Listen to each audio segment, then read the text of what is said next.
मध्ये हा अभंग सगळेजण म्हणायचं. माझ्या पाठीमागे मला मी बघत होतो लावायला बोर्डमध्ये, पण लागणार नाही. तरी पण सोपं आहे. दीन आणि दुर्बळासी सुखराशी हरिकथा, तारू भवसागरीचे उच्च नीच अधिकारी, चरित्र ते उच्चारावे, केले देवे गोकुळी. तुका म्हणे आवडी धरी, कृपा करी म्हणवुनी.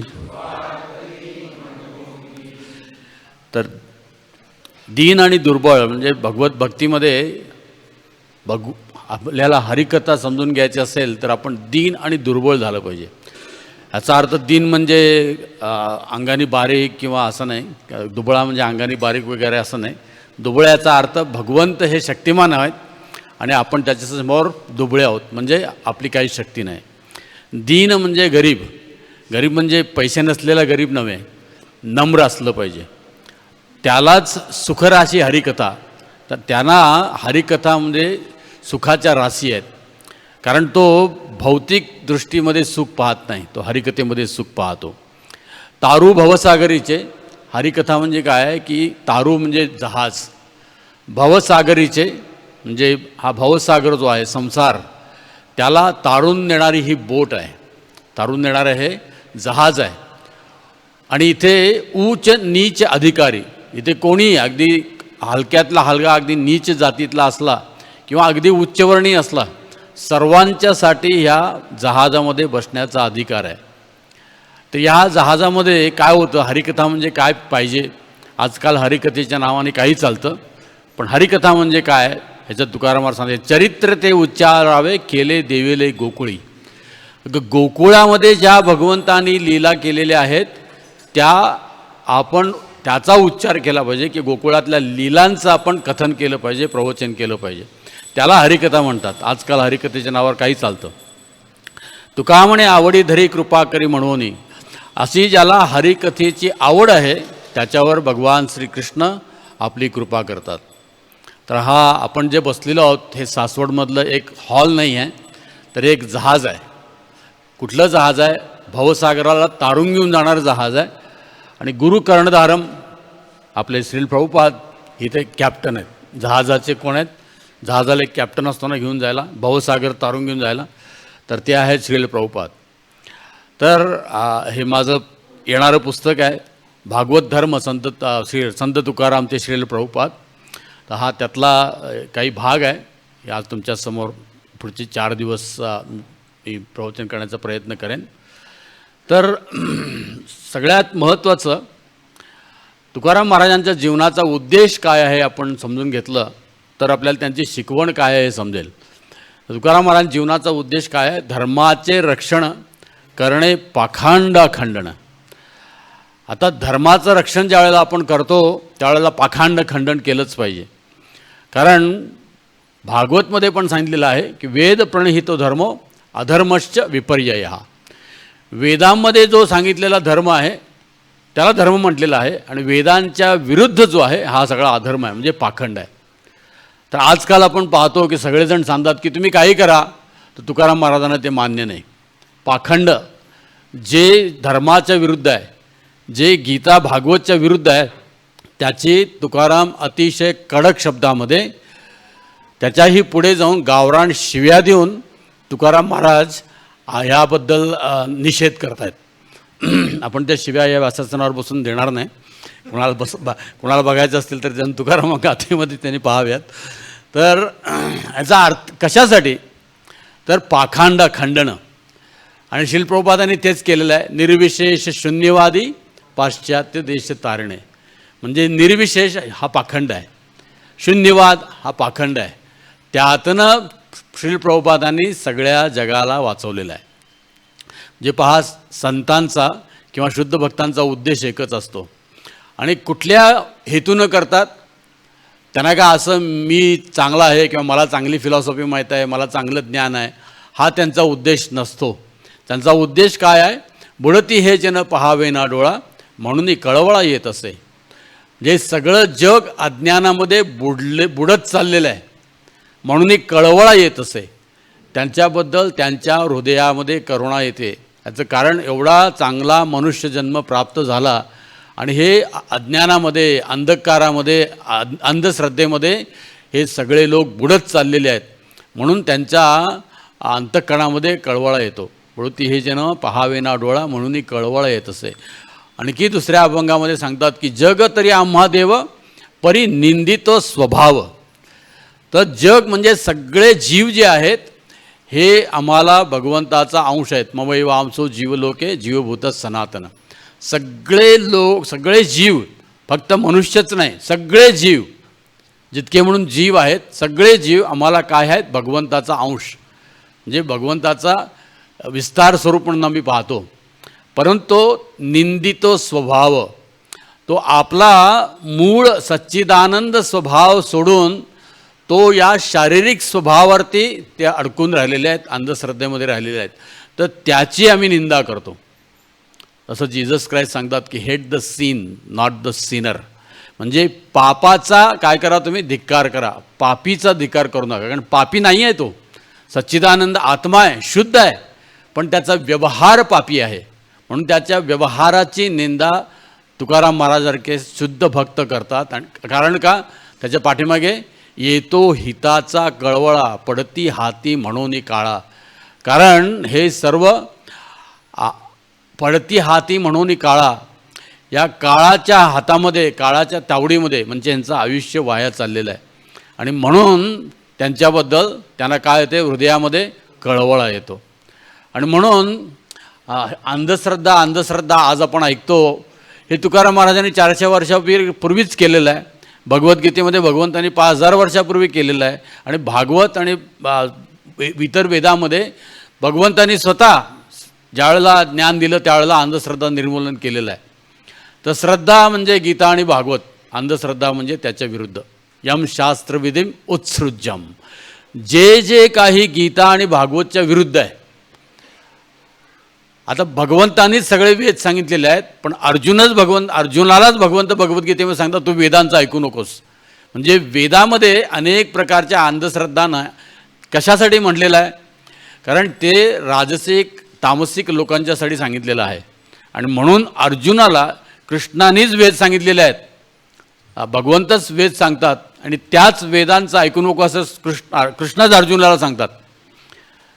भगवद्गीतेमध्ये भगवान सांगतात की वेदाहम समतीताने वर्तमान निर्द्वंद्वो नित्यसत्वो निर्योगक्षेम आत्मवान. तर हे याचं पहिला काय? पहिली ओळ काय? त्रैगुण्य ईशयात वेदात निस्त्रैगुण्यो भवार्जुन. मी वेद सांगितले पण ते 3 गुणांच्या मध्ये असलेल्या लोकांसाठी आहेत. त्रैगुण्य ईशयात वेदा निस्त्रैगुण्यो भवार्जुन. तू 3 गुणापेक्षा वर ये. म्हणजे आता भगवद्गीतेमध्ये ज्यावेळेला काही ऐकायचं आहे आपल्याला, तर बाकीचं काय आपण ऐकलेलं आहे. आजकाल लोक मनुस्मृती सांगतात, पुराणं सांगतात, हे सगळं सांगतात. भगवान सांगतात ते सगळं विसरून जा, ते तुमच्यासाठी नाही. कलियुगासाठी मनुस्मृती नाही. आजकाल भरपूर मनुस्मृतीवरती लोक बोलतात, त्याच्यावरती राजकारण पण करतात. ही मनुस्मृती कलियुगासाठी नाही, कारण कलियुगातले लोक तेवढे उच्च नाही आहेत. तर ते सगळे जे शास्त्र सांगितलेलं आहे, भगवान सांगतात मीच सांगितलेलं आहे किंवा माझ्या भक्तांनी सांगितलेलं आहे, पण ते विसरून जा, ते कलियुगासाठी नाही. निस्त्रैगुण्य, 3 गुणाच्या पलीकडे ये. म्हणजे काय आहे? निर्द्वंद्वो.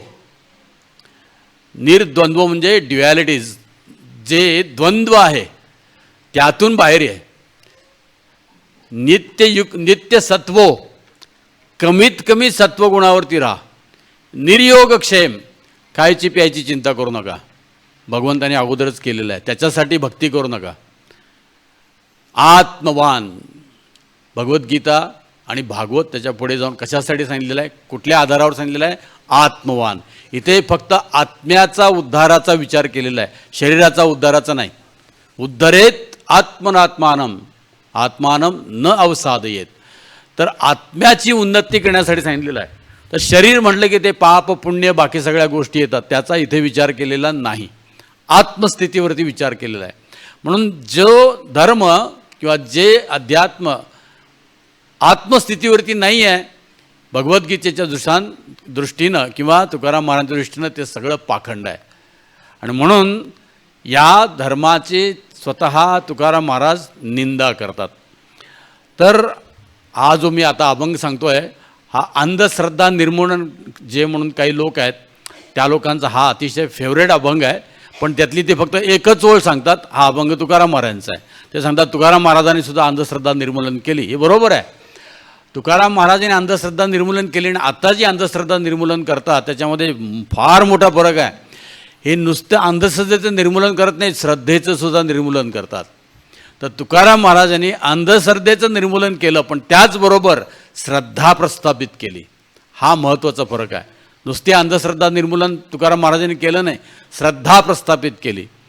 तर हा जो आपण ऐकला असेल की नवसे कन्यापुत्र होती तरी का करणे लागे पती, हा काही राजकारणी लोकांचा जे धर्म मानत नाहीत किंवा तुकाराम महाराजांचा धर्म त्यांना मान्य आहे त्यांच्यासाठी ही ओळ अतिशय फेमस आहे. नवसे कन्यापुत्र होती तरी का करणे लागे पती. त्यांचं म्हणणं काय आहे की जर नवसानी जर पुत्र झाला असता तर कशाला स्त्रियांना पती करावा लागला असता. हां, तर असं त्यांचं म्हणणं आहे. ते बरोबर आहे, पण त्याच्या अगोदरच्या 2 ओळी ज्या आहेत ते सांगत नाहीत. इथनं अभंगाची सुरुवात काय, वैद्य वाचविती जीवा तरी कोण ध्याते देवा. जर वैद्य जर कुठल्या आपल्या रुग्णाला वाचवत असतील तर लोकांनी भक्ती कशाला केली असती. आता हे कुठे सांगतात, हे सांगतात का. पहिली ओळच भक्तीबद्दल आहे. काय जाणो कैसी परी प्रारब्ध ते ठेवी जरी. आपल्या प्रारब्धामध्ये काय आहे हे कुणालाही माहीत नाही, त्याची कुणीही विचार करू नये. तर अंगी दैवत संचरे मग तेथे काय उरे. तर अंगामध्ये दैवत कुणाच्या संचारत असेल तर मग तेथे काय कमी राहतं. आता हे अंगामध्ये देवी येते किंवा देव येतो असं जे म्हणतात त्यांच्याबद्दल इथं सांगतात की अशी लोक, अशा लोकांच्याकडे जे लोक जातात त्यांच्याबद्दल तुकाराम महाराज सांगतात की यांच्या अंगामध्ये जर दैवत संचारत असेल मग तेथे काय कमी असलं नाही पाहिजे ना. आणि याच्या पुढची ओळ आहे ती नवसे कन्या पुत्र होती तरी का करणे लागे पती. तर नवसानी कन्या आणि पुत्र होत असेल तर पती करावा लागणार नाही. आणि शेवटी महत्त्वाचं आहे, जाणे हा विचार स्वामी तुकयाचा दातर. हे सगळं फक्त तुकारामाचा स्वामी त्यालाच माहिती आहे. म्हणजे पांडुरंगालाच माहिती आहे की कुणाला पुत्र कसा होतो. कुणी स्त्री पुरुष एकत्र आले तरीही पुत्र होत नाही. तर कुणाला पुत्र व्हायचं आहे हे तुकाराम महाराज सांगतात की हे तुमच्या प्रारब्धाप्रमाणे आहे. हा पूर्ण अभंगाचा त्याचा अर्थ आहे. त्याच्यानंतर दुसरा आणखी एक महत्त्वाचा अभंग ते सांगतात की भुके नाही अन्न मेल्यावरी पिंडदान. हा पण अतिशय फेमस अभंग आहे त्या लोकांसाठी की भुकेल्याला तुम्ही अन्न देत नाही आणि मेल्यावरती पिंडदान करता. हे तो चाळवा चाळवे कैले आपणची जेवी. हे फक्त फसवणूक आहे. हे फक्त आपलं पोट भरण्यासाठी हे स्वयंपाक करतात.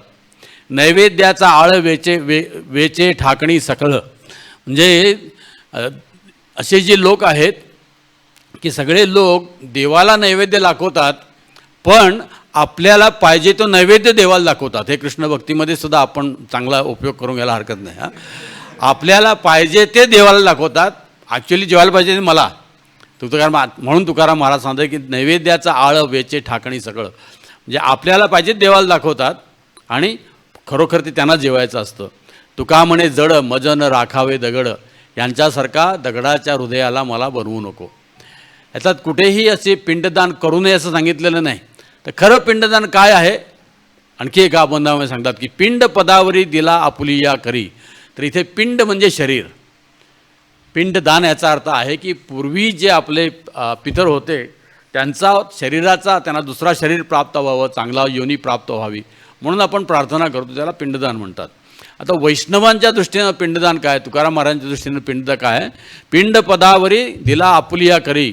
म्हणजे मी माझा देह श्रीहरीच्या चरणावर ठेवला आहे. माझे झाले गयावर्जन फिटले पितरांचे ऋण. तर मी माझा देहच हरीच्या चरणावरती ठेवलेला आहे, त्यामुळे मी गयेला जाऊन आल्याचं मला काय पुण्य प्राप्त झालेलं आहे आणि सगळं पितरांचं ऋण मला माझं फिटलेलं आहे. केले कर्मांतर तुका म्हणे माझे भार उतरले ओझे. मी सगळी कर्मकांड केलेली आहेत पितरांसाठी, कारण मी हरीच्या चरणी माझं डोकं ठेवलेलं आहे किंवा मी हरीची भक्तीचा स्वीकार केलेला आहे, कारण मी हरीचा दास आहे. आता ह्याला आधार काय आहे? हा फक्त तुकाराम महाराजांचा विचार आहे का? नाही, भागवतमध्ये आहे. देवर्षी भूताप्त नृणाम पितॄणाम न किंकरो नारमृणीच राजन सर्वात्मना यश शरणम शरण्यम गतो मुकुंदम परिवृत्य कृत्यम. हा भागवतमध्ये 11व्या स्कंदामध्ये श्लोक आहे की हे ज्या मनुष्याने सर्व भौतिक कर्तव्याचा म्हणजे कर्मकांडांचा त्याग करून अखिलांना आश्रय प्रदान करणाऱ्या भगवान श्री मुकुंदांच्या पदकमलांचा आश्रय घेतलेला आहे. म्हणजे सगळं कर्मकांडांचा त्याग केलेला आहे. आणि पण असं नाही की सगळ्या कर्मकांडांचा त्याग करा. जर भगवंताच्या भक्तीमध्ये असाल, गतो मुकुंदम परिवृत्य कृतम, तर जे भक्तीमध्ये नाही आहेत त्यांना वरती त्यांची भावना शुद्ध करण्यासाठी कर्मकांड सांगितलेले आहेत. पण जो भक्तीमध्ये आहे त्याला पाठीमागे परत जायची गरज नाही, कारण त्याने काय, जो भक्तीमध्ये आहे देव, ऋषी, अन्य जीव, नातलग, मित्र, समाज आणि पितरांचा देखील तो ऋणी राहत नाही. हा भागवतमधला श्लोक आहे आणि त्याच्या आधारावर तुकाराम महाराजांचा जो अभंग आहे की मी भगवंताला शरीर अर्पण केलेलं आहे, त्यामुळं मला पितरांचं वगैरे काही पिंडदान वगैरे करायची काय मला गरज नाही. आता इथे मांसाहार जे करतात भगवंताच्या नावानं, देवाच्या नावानं जे पशुबळी करतात त्यांच्याविषयी तुकाराम महाराज म्हणतात, आणिकांच्या कापिती माना निष्ठुरपणा पार नाही.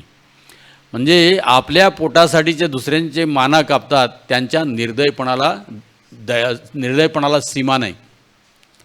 करीते बेटे उसनवारी यमपुरी भोगावया. पण ह्यांना समजत नाही की उसनवारी म्हणजे तरतूद करून ठेवतोय आपण कशाचे? यमपुरी भोगावया, म्हणजे यमदूताकडे जायची आपण तरतूद करून ठेवतो. सैंदराचे दैवत केले नवस बोले तयासी. म्हणजे लोक दगडाला शेंदूर फासून त्याला देव समजतात. तुकाराम महाराज याच्या अतिशय विरुद्ध आहेत.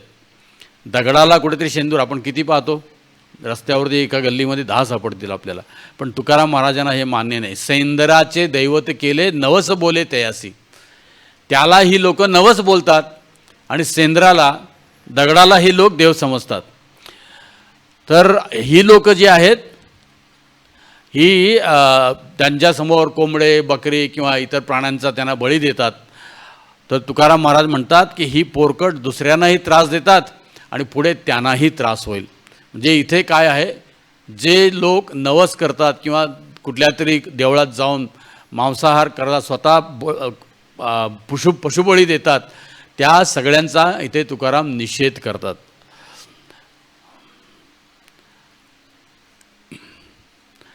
हा प्रकार जो आहे तुकाराम महाराजांनी सांगितलेला हा 400 वर्षापूर्वीचा आहे. आता तेवढा दिसत नाही, पण तरीही आपण जेजुरीच्या जवळ आहोत, कदाचित हा प्रसंग असेल.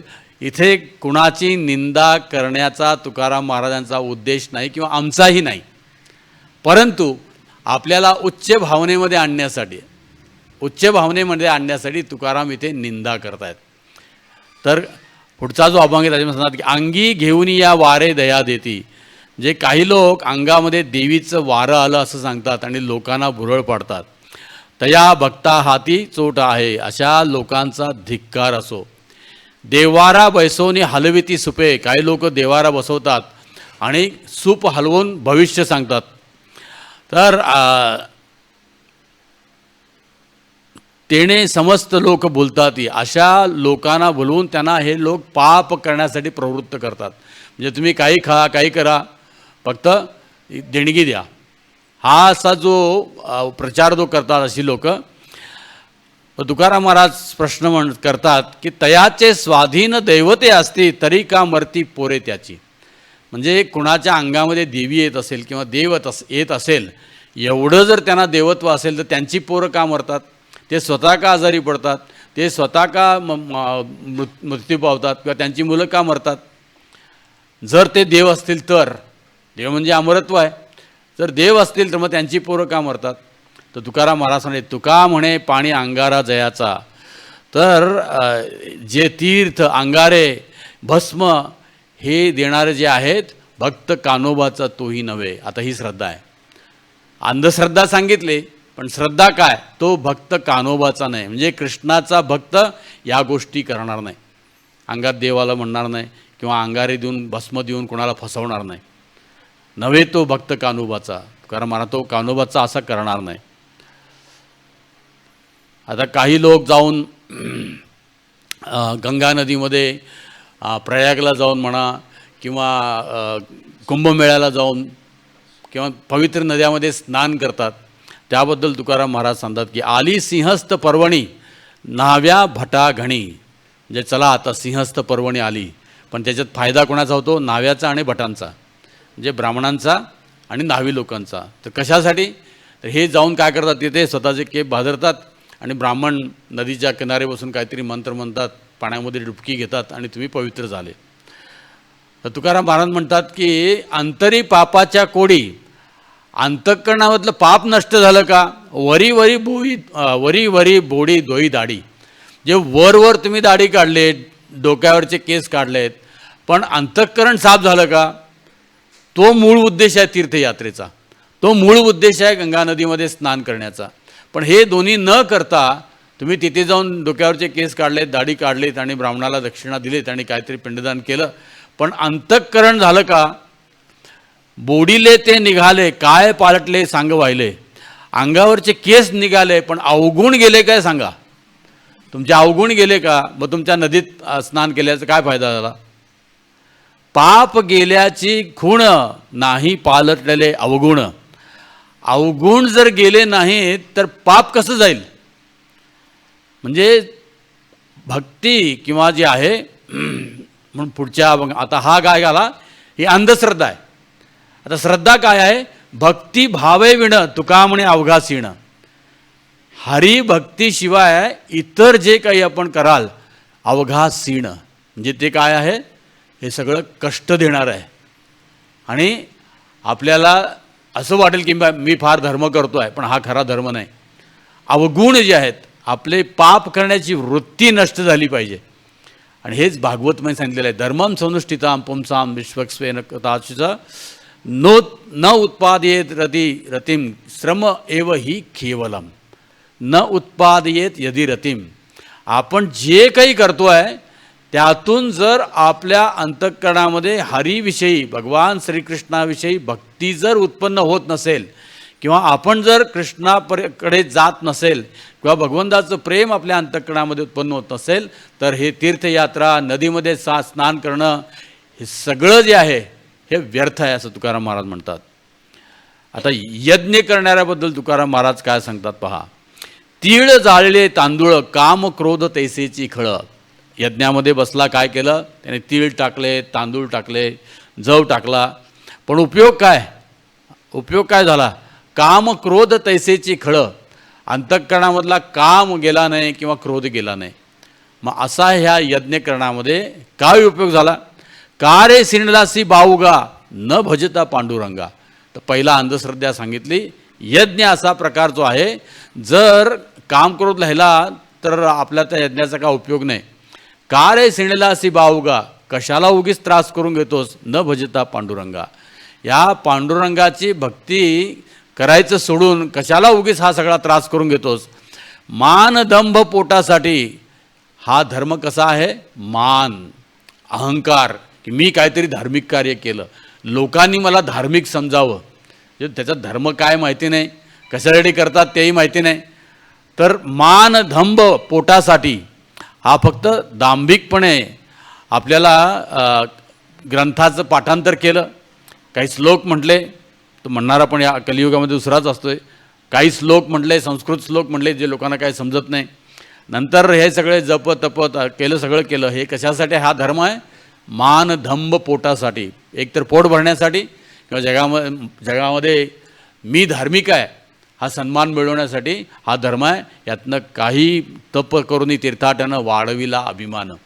आपण तप केलं, तीर्थाटन केली, मंदिराला भेटी दिल्या, काय वाढला? आपला अभिमान वाढला.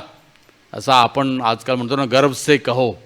तो गर्व येतो, पण आपला अंतःकरण तसंच राहतं. आपलं अंतःकरण सुधारलं तर गर्व यायला हरकत नाही. आपलं अंतःकरण पापीच आहे. कलियुगामध्ये लोकांना पाप काय हे सुद्धा माहिती नाही. कलियुगामधले लोक एवढी पापी आहेत की त्यांना पापसुद्धा काय हे माहिती नाही. तर अशी लोक याच्यामध्ये काय सांगतात की अशा लोकांचं तुकाराम महाराज सांगतात की वाढविला अभिमान. हा फक्त आम्ही धर्म जो आहे हा अभिमान वाढवण्यासाठी केला. वाटिले ते धन, देणग्या दिल्या, दक्षिणा दिल्या, पण केली अहंता जतन. पण अहंकार जपून ठेवला. नाव लावल्याशिवाय, पाठी लावल्याशिवाय कोण आजकाल देणगी पण देत नाही. सॉरी, इथं कुणाची निंदा करण्याची इच्छा नाही, पण तुकाराम महाराजांचं म्हणणं आहे वाटिले ते धन, केली अहंता जतन. धन वाटलं, दान दिलं, अहंता अहंकार हे मी दिलं म्हणजे मी सुटला नाही, आहे भगवंताचंच, पण दान दिलं हे सुद्धा मी दिलं. केली अहंता जतन, तुका म्हणे चुकले वर्म. आपली पूर्ण काय झालेलं आहे, धर्माचं जे वर्म आहे, रहस्य आहे ते चुकलं. केला अवघाचे अधर्म. आपण धर्म समजलो पण तो अधर्म आहे. बघा, या कलियुगामध्ये हे सगळं आपण धर्म समजून करतो, दान देतो, तीर्थयात्रा करतो, मंदिराला जातो, सगळं काही करतो. पण तुकाराम महाराज सांगतात की तुमचं रहस्य, तुम्हाला रहस्यच कळालं नाही की आपलं अंतःकरण शुद्ध केलं पाहिजे, पांडुरंगाला भगवंताला शरण गेलं पाहिजे. हे सोडून, कारण ही आत्मस्थिती आहे, तर ती सोडून केला अवघाचे अधर्म. धर्माच्या नावाने काय केला, अधर्म केला. भागवतमध्ये सुद्धा म्हटलेलं आहे की कलियुग जे आहे, कलियुगातले लोक धर्माला अधर्म समजतील आणि अधर्माला धर्म समजतील. तेच तुकाराम महाराज इथं सांगतायत की तुका म्हणे चुकले वर्म. धर्माचं रहस्य काय आहे, पांडुरंगाची भक्ती, भगवान श्रीकृष्णाची भक्ती, हा रहस्य आहे. केला अवघाचे अधर्म.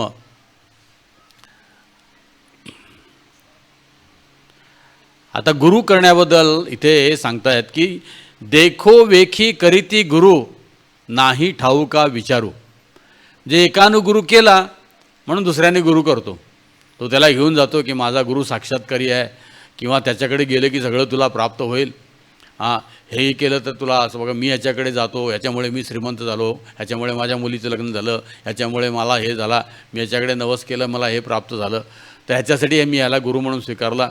पण तुकाराम महाराज सांगतात की त्याचा खरा विचार नसतो, त्याला माहीत पण नाही धर्म म्हणजे काय आहे, गुरु म्हणजे काय आहे, हे त्याला कल्पनाच नाही. काही लोक गुरुलाच भगवान समजतात आणि त्यामुळे अधर्म आहे. वर्म ते न पडे ठाई, पांडुरंगाविन काही. तर पांडुरंगाविन जे काही तुमची करत असाल तर तुम्हाला धर्म काय ते कळणारच नाही. पांडुरंगाच्या कृपेशिवाय धर्म कुणाला कळणारच नाही. शिको कळा शिको येते, कुठल्याही कला शिकल्याने शिकवता येतात. प्रेमे नाही कोणा हाती, भगवंताचं प्रेम जे आहे हे शिकवून येत नाही. तुकाराम महाराज सांगतात की भगवत प्रेम जे आहे हे शिकवून येत नाही. कारण का, नित्य सिद्ध कृष्ण प्रेम साध्य कवू नये, श्रवणादी शुद्ध चित्ते करुले उदय. भगवत प्रेम जे आहे हे हरिकथा ऐकून येतं, नामस्मरण भगवंताच्या नावाचा जप करून येतं, कारण ते आपल्या हृदयामध्ये आहेच. हे बाहेर न साठवण्यासारखी गोष्ट नाही. भगवंतावरती प्रेम करणं ही बाहेर न साठवण्यासारखी गोष्ट नाही. तर हे कर्मकांड जे आहे हे सगळं जे आहे हे शिकवल्यानं, कला केल्यानं सगळं काही येतं. परंतु भक्ती जी आहे ही कला नाही आहे, हे भगवंतावरचं प्रेम आहे. ते भगवंताची सेवा केल्याशिवाय येत नाही. तर तुका म्हणे सार, भक्ती नेणती गवार.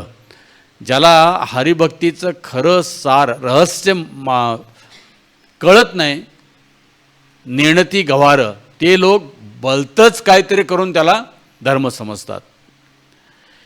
एक करीती गुरु गुरु भवता भारू शिष्यांचा. जे काही लोक आपल्याला गुरु म्हणवतात आणि त्यांचे शिष्य समुदाय या सगळ्यांना त्यांचे गुरु गुरु म्हणून सांगा, आमचा गुरु हा आमचा गुरु. तर खूप कठोर टीका करतायत तुकाराम महाराज. पुंस नाही पायचारी, मनुष्य परी कुत्रीती. ते म्हणतात की असे लोक मनुष्यासारखे दिसत असले तरी शेपूट नसलेले 4 पायाची ती कुत्री आहेत. जे लोक जे लोक पात्रता नसताना गुरु म्हणून बसलेले आहेत, त्यांना धर्म म्हणजे काय माहिती नाही, धर्माचं रहस्य पांडुरंगाची भक्ती म्हणजे काय माहिती नाही, असे लोक जे स्वतःला गुरु समजतात, तुकाराम महाराज म्हणतात पुंस नाही म्हणजे शेपूट नाही, पाय चार पाय आहेत, मनुष्य दिसतात परी कुत्रीती, हे तुकाराम महाराजांचा अभंग आहे. आणि ते काय म्हणतात, परस्त्री मद्यपान पेंड खाणं माजविले. ते सांगतात की तुम्ही काय परस्त्री भोगणे, मदिरा म्हणजे दारू पिणे, मांसाहार करणे, काही करा, हां तुम्ही काही केलं तरी चालेल, हा धर्म आहे असं कुठं सांगितलेलं आहे, कुठल्या शास्त्रात सांगितलेलं आहे, तुम्ही काही करू शकता, काही खाऊ शकता. हे गुरु, कारण त्यांच्या शिष्यांना ते पाहिजे आहे, हा मांसाहार केलेलं पाहिजे आहे, दारू परस्त्री केलेलं पाहिजे आहे किंवा मद्यपान केलेलं पाहिजे आहे. तर त्यांच्यासारखेच भोंदू गुरु त्यांना भेटतात. म्हणून तुकाराम महाराज सांगते परस्त्री मद्यपान पेंड खाणं. तर त्यांनी काय केलेलं आहे, बैलाची पेंड खायला सुरू केली असे समजावं. तुका म्हणे निर्भर म्हणतात की हे इतके ह्यांना चित्ती अधोगती जावया, म्हणजे यांची गती म्हणजे अधोगतीला जावं लागेल ह्याची सुद्धा या लोकांना भीती वाटत नाही. म्हणजे हे लोक इतके काय म्हणतात त्याला, निर्लज्ज नाही, निर्दय नाही, निर्ढावलेले आहेत. हे लोक इतके निर्ढावलेले आहेत की त्यांना मी पुढे नरकात गेले तरी त्यांना काय फरक पडत नाही. हां ते म्हणतात की नरक आणि काय सगळं इकडेच आहे, पुढे कुठे नरकात जाणार, आताच पुढे कुठलं नरक वगैरे काय नाही, आताच सगळं आहे. तर हे तुका म्हणे निर्भर चित्ती अधोगती जावया, पुढे अधोगतीला जातील ह्याचं भयसुद्धा त्यांना वाटत नाही. ऐसे कैसे झाले भोंदू कर्म करोणी म्हणती साधू. ह्या कलियुगामध्ये असे भोंदू झालेले आहेत की सगळी कुकर्म करतात आणि ते स्वतःला साधू म्हणून घेतात. साधूमध्ये कुठलीही साधूची लक्षण नाही. साधू याचा अर्थ आहे सहधू, म्हणजे साही विकार ज्यांनी अंतःकरणातून धुतलेले आहेत त्याला साधू म्हणतात. साधू हे साही विकार, काम क्रोध मद लोभ मत्सर, हे सगळे जे विकार जे आहेत हे धुतलेले आहेत. तर साधू म्हणजे कपड्यांनी नाही, हे साधू जे आहेत हे अंतःकरण ज्याचं साप आहे. आपण पुढच्या अभंगामध्ये येऊ. अंगा लावून या राख डोळे झाकूनी करती पाप.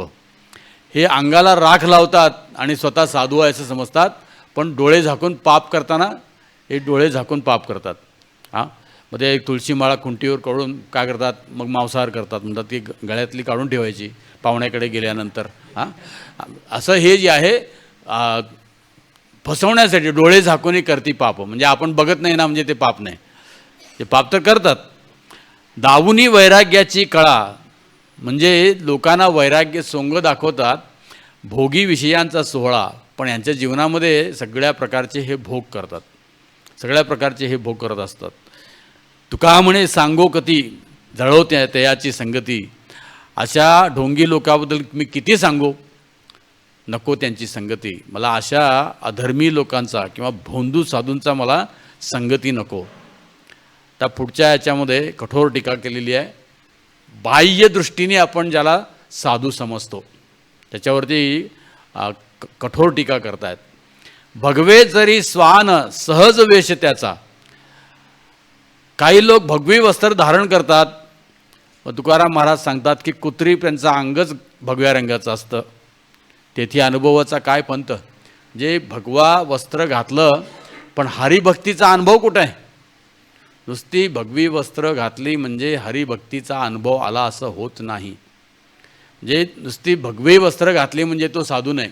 तुकाराम महाराज सांगतात की कुत्रासुद्धा भगवाच असतो जन्मानेच, त्याचं कातडच भगवा असतं आहे. हां म्हणून तो का साधू आहे का. वाढवूनी जटा फिरे दाही दिशा, म्हणजे जटा फिरवतो, केस वाढवतो, दाढी वाढवतो, चेहरा एकदम तेजपुंज दिसतो. हां लोकांना वाटतं की हा दिसतोय साधूसारखा म्हणून तो साधू आहे. तरी जंबुवेशा सहज स्थिती. तुकाराम महाराज म्हणतात मग अस्वल काय कमी आहे का. तुम्हाला फक्त दाढी आणि केस आहे, त्याचं सगळं अंगच भरून गेलेलं आहे केसाने. हां जंबू म्हणजे अस्वल. तर जंबुवेश हे कोल्हे, जम्मू म्हणजे कोल्हे, हे कोल्हेसुद्धा तसेच असतात. म्हणजे नुसता दाढी जटा वाढवला याचा अर्थ नाही की तो साधू आहे. कोरोनिया भूमी करीमध्ये वास. काही लोक सांगतात की आमच्या गुरुनी भुयाराखाली बसून तपस्या केलेली आहे. आमचे गुरु एवढे श्रेष्ठ आहेत, भुयारामध्ये जमिनीच्या खाली बसून तपस्या करतात. तुकाराम म्हणतात की तरी उंदराशी काय वाणी, उंदीर पण तेच करतो है ना, उंदीर पण तेच करतो, भुयार खणून तिथे बसतो, मग त्याच्यात आणि उंदरामध्ये काय फरक राहिला. तुकाराम म्हणा, तुका म्हणे ऐसे कासे या करायला हवे, कशाला ह्या सगळ्या गोष्टी करता कलियुगामध्ये, यांनी भक्ती प्राप्त होत नाही. देहासे दंडावे बा उगीचं, उगीच शरीराला कशाला त्रास देता असल्या सगळ्या गोष्टी करून, कारण तिथे हरिभक्ती नाही, भगवत भक्ती नाही.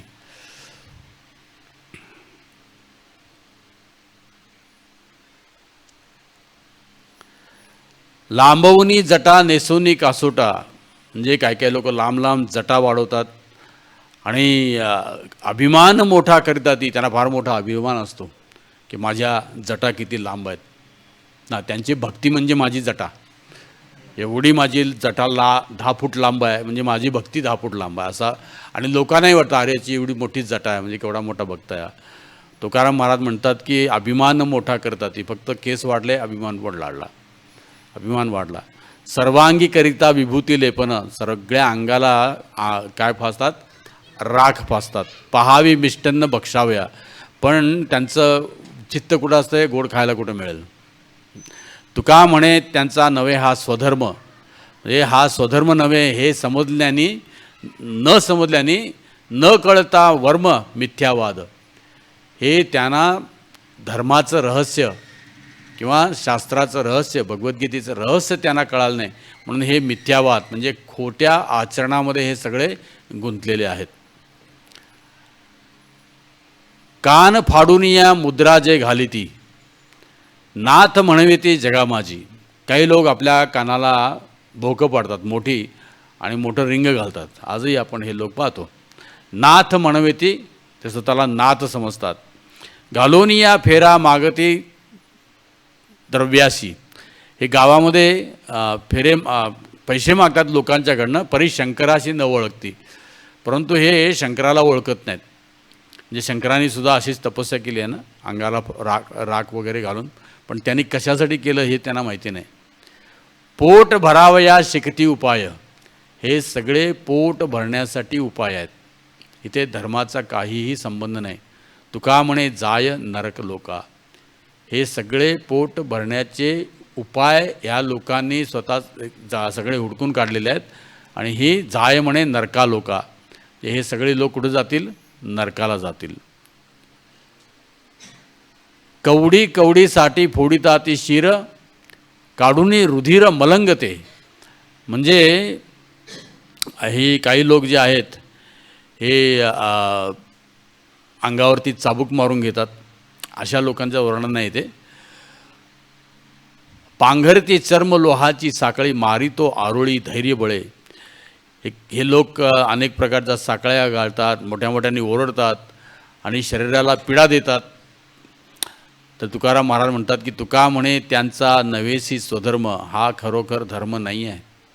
न कळे ते वर्म गोविंदाचे, जे अंधश्रद्धा काय सांगितलं, म्हणजे अंगाला उगीच रक्त आणतात, अंगामध्ये निळ्या प्रकारच्या साखळ्या घालतात. आजकाल तर फॅशन आहे, अंगावरती मोठे मोठे 15-20 किलोचे सोन्याचे दागिने घालायचे.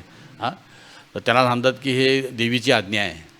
अर्थात असते स्वतःची इच्छा, तरी देवीची आज्ञा म्हणून सोने घालायचं. तर तुकाराम महाराज सांगतात तुका म्हणे त्यांचा नव्हेची स्वधर्म, न कळे ते वर्म गोविंदाचे, म्हणजे इथे त्यांना गोविंदाची भक्ती काय आहे माहिती नाही, म्हणून ते सगळं असे वेडगळ पदार्थ करत बसलेले आहेत. तर हा अभंग फेमस आहे, मी कितीतरी वेळा इथे प्रवचनामध्ये हा पाठीमागे वापरलेला आहे. ऐसे संत झाले कळी तोंडी तंबाखूची नळी, किती आपण पाहतो तोंडीमध्ये तंबाखूची नळी असलेले लोक. ऐसे संत झाले कळी, हे कलियुगाचं लक्षण आहे. कलियुगामध्ये असे संत झालेले आहेत की तोंडी तंबाखूची नळी. स्नान संध्या बुडविली, पुढे भांग उडविली. तर तंबाखूची नळी नुसती नळी नाही आहे, त्याच्यामध्ये भांग आहे. नुसती कोण ठेवत नाही, त्याचे भांग ओढतात आणि सांगतात की मी अवधूत आहे, मला काही केलं तरी फरक नाही, की मी ब्रह्म आहे आणि गुडगुडी पण ब्रह्म आहे. त्यामुळे ब्रह्मार्पण ब्रह्म हवीर ब्रह्माग्नो ब्रह्मण्या होतम, पिणारा ब्रह्म, चिरमिन पण ब्रह्म, धूर पण ब्रह्म, बघणारे पण ब्रह्म, सगळे ब्रह्मच ब्रह्म आहेत. त्यामुळे तुकाराम मला सांगा इथे यांनी काय केलं, स्नान संध्या बुडविली. यांनी काय केलं, हे पवित्रता व्हायची जी मार्ग सांगितलेले आहेत ते बुडविली. भांग भुरका हे साधन, तंबाखू हे त्यांचं साधन आहे. पची पडे मद्यपान, सकाळी चहा पिल्याशिवाय भक्ती सुरू होत नाही. पची पडे मद्यपान, इथे मद्यपान म्हणजे फक्त दारू नाही, इथं सगळ्या प्रकारचं मद्य म्हणजे जे शरीराला तरतरी आणतं नको ती तरतरी आणतं, त्याला सगळं मद्य म्हटलेलं आहे. तुका म्हणे अवघे सोंग तेथे कैचा पांडुरंग. करा महाराज सांगता हे सगळं सोंग आहे. किती कठोर निंदा केलेली आहे पहा. पण त्याचा उद्देश काय, निंदा करणं आहे का? तुकाराम महाराजांचा उद्देश निंदा करणं नाही. तुकाराम महाराजांचा उद्देश आहे की ह्या सगळ्या अंधश्रद्धेत बाहेर काढून श्रद्धा काय शिकवणं, जे गोविंदाची भक्ती, हरिभक्ती, पांडुरंग, गोविंद, कृष्ण याची शुद्ध भक्ती शास्त्राप्रमाणे करणं. आपण त्याच्यावरती पुढे पुढे जसं जसं जाऊ आपण स्पष्ट करत जाऊ की धर्म काय आहे किंवा हरिभक्ती काय आहे ते. आता ह्याच्यानंतर आणखी कठोर टीका आहे. आता भगवद्गीतेमध्ये काही काही लोकांच्यामध्ये अशी कल्पना असते की इस्कॉनची लोक देवी देवतांची निंदा करतात. वास्तविक पाहायला गेलात तर इस्कॉनची लोक देवी देवतांची निंदा नाही करत, देवी देवतांच्याकडे जाणाऱ्यांची निंदा करतात. देवी देवतांची निंदा नाही करत, कारण भगवंतच सांगतात कामैस्ते ते ऋतज्ञाना प्रपद्यन्ते अन्य देवता तम तम नियमास्ताय प्रकृत्या नियता स्वया. की ज्यांची मनं काम वासनेने भरलेली आहेत, देवतांची मनं काम वासनेने भरलेली नाहीत, ज्यांची मनं काम वासनेने भरलेली आहेत म्हणजे काहीतरी इच्छा आहे, मला हे पाहिजे, मला ते पाहिजे, अशी इच्छा असलेले लोक देवदेवतांना शरण जातात असे भगवंतच म्हणतात. इथे देवदेवतांना दोष दिलेला नाही. त्याचप्रमाणे तुकाराम महाराजांच्या अभंगामध्ये देवी देवतांना दोष दिलेला नाही, त्यांच्या भक्तांना दोष दिलेला आहे. निंदितो स्वभाव, इथे स्वभावाची निंदा केलेली आहे, देवी देवतांची नाही. कारण ह्या देवी देवता, सगळ्या ज्या देवी देवता आहेत त्यांना दोन रूप आहेत, एक आध्यात्मिक रूप आहे आणि एक भौतिक. ज्या दृष्टीनं तुम्ही त्यांच्याकडे जाता त्या दृष्टीनं ते तुम्हाला त्यांची कृपा देतात. भौतिक इच्छेने गेला तर भौतिक जे काय असेल ते तुम्हाला प्राप्त होतं. आध्यात्मिक इच्छेने गेलात म्हणजे भगवान श्रीकृष्णाची भक्ती करण्यासाठी मला मदत करा या दृष्टीने गेलात तर सगळ्या देवता तुम्हाला भगवंताकडे पाठवतात. तर कृष्ण भक्तीमध्ये आणि देवतांच्या भक्तीमध्ये हा फरक आहे. देवतांची भक्ती करताना तुमचं कर्म आणि तुमचं पुण्य हे दोन्ही पाहिलं जातं. असं नाही की तुम्ही मागितलं सगळं मिळालं, असं नाही. तुम्हाला पुण्यही असलं पाहिजे आणि तुमचं कर्मही त्याचप्रमाणे असलं पाहिजे. उदाहरणामध्ये जर अभ्यासच केला नाही, तुम्ही कुठल्याही देवाकडे जा किंवा कुठल्याही बाबाकडे जा, पास करेल का तुम्हाला कोण? अभ्यासच केला नाही म्हणजे तुमचं कर्म तसं पाहिजे, तुमच्यामध्ये गुण तसे पाहिजेत, पुण्य पाहिजेत, संचय पाहिजे, मग देवी देवता तुम्हाला काहीतरी देऊ शकतात, काहीतरी देऊ शकतात. असंच नाही की कुठल्याही देवाकडे गेला तुम्हाला सगळं प्रार्थना केली मिळालं, असं कधीच होत नाही. आणि आजकाल तर देवी देवता कुठल्या देवाकडे कशासाठी जावं हे सांगितलं जातं. आजकाल लोक हनुमंताच्या डोक्यावरती तेल घालतात, अंगावरती वड्याची पानं घालतात आणि सांगतात की माझं लग्न होऊ द्या. अरे बापरे, हनुमंत ब्रह्मचारी आहे, 21 शनिवार करतो, तुला डोक्यावर तेल घालतो, माझं लग्न होऊ देत. म्हणजे कुणाकडे कशासाठी जावं हे सुद्धा माहिती नाही आजकालच्या लोकांना. आणि आजकालचे लोक देवी देवतांच्याकडे पण जात नाहीत, त्यांनी स्वतःच देव निर्माण केलेले आहेत, स्वतःच देव निर्माण केलेले आहेत. हा विठोबा आजकाल, आजच दुपारी मी एक बातमी वाचत होतो, सगळ्यात श्रीमंत मंदिर कुठलं, खरं म्हणजे विठोबाचं असलं पाहिजे. हां, विठोबाच्या नंबरचं नावच नाही. बाकी अशी 30 मंदिरं आहेत की त्याच्यामध्ये विठोबाचं नावच येत नाही. हां, म्हणजे खरा देव आहे काय, गरीबच आहे. देव कधी गरीब नसतो, पण कधी विठ्ठल काय तसा गरीब नाही आहे. पण सांगितलं की आजकाल देवी देवतांच्याकडे सुद्धा कोण जात नाहीत. आजकाल स्वतःच देवी, सगळे देव निर्माण केलेले आहेत, स्वतःच बाबा निर्माण केलेले आहेत, बाबी निर्माण केलेल्या आहेत, देव्या निर्माण केलेल्या आहेत, आणि ज्यांना देवीचं स्वरूप समजतात. तर तुकाराम महाराज सांगतात की असे जे लोक आहेत हे अंधश्रद्धा आहे.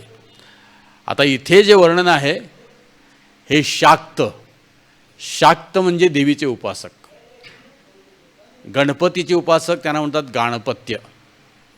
त्यानंतर जे विष्णूचे भक्त आहेत त्यांना म्हणतात वैष्णव, जे शिवजीचे भक्त आहेत त्यांना शैव. तर असे इथं शाक्त म्हणजे देवीच्या भक्तांचा, देवीचा नाही, पुन्हा लक्षात ठेवा, देवीच्या भक्तांचा इथे उल्लेख केला आहे. तुकाराम महाराज इथे कठोर निंदा करतात. शाक्त गधडा जये देशी, गधडा याचा अर्थ गाढव.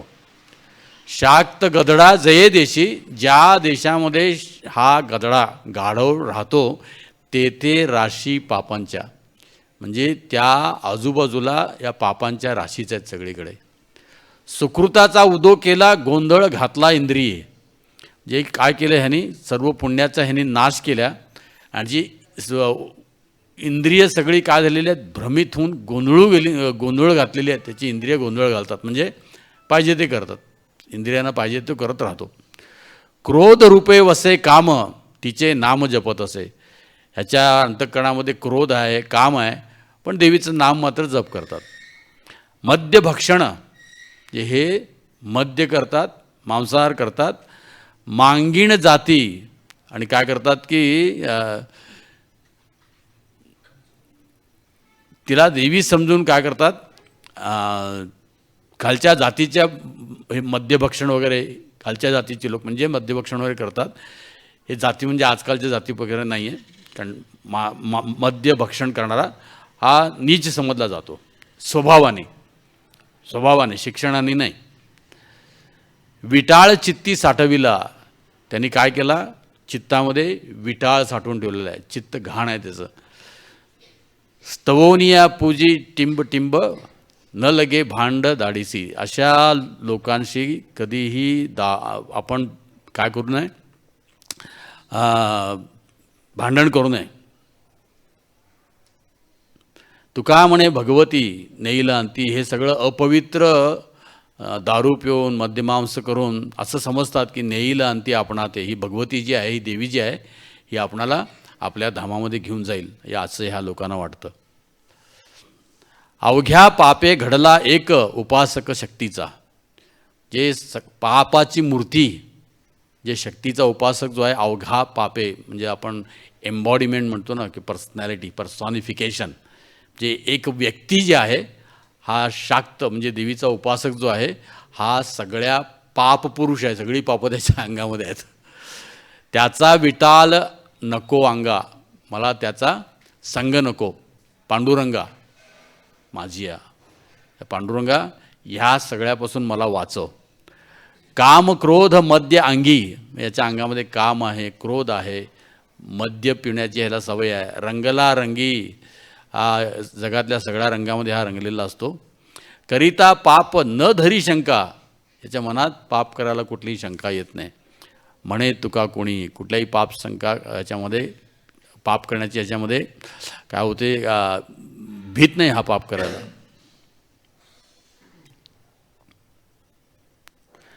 गुरुमार्गामुळे भ्रष्ट झाले सकळ, कलियुगामध्ये अनेक गुरु झालेले आहेत, ज्यांची पात्रता नाही गुरु बनण्याची, म्हणून त्याला गुरुमार्ग म्हटलेला आहे, भक्तिमार्ग नाही म्हटलेला आहे, गुरुमार्ग. म्हणजे माझा गुरु जो सांगेल तो मार्ग. मग तो काय सांगतोय, आपल्याला काय करायचं आहे, काय का सांगेना. म्हणती याती कुळ नाही ब्रह्मी, म्हणजे आपल्याला कशाचा संबंध राहिला नाही असं ते म्हणतात. पवित्राला म्हणती नको हा कंटक, तर जो आपलं जीवन पद्धती ज्याची पवित्र आहे त्याला म्हणतात याचा मला त्रास नको.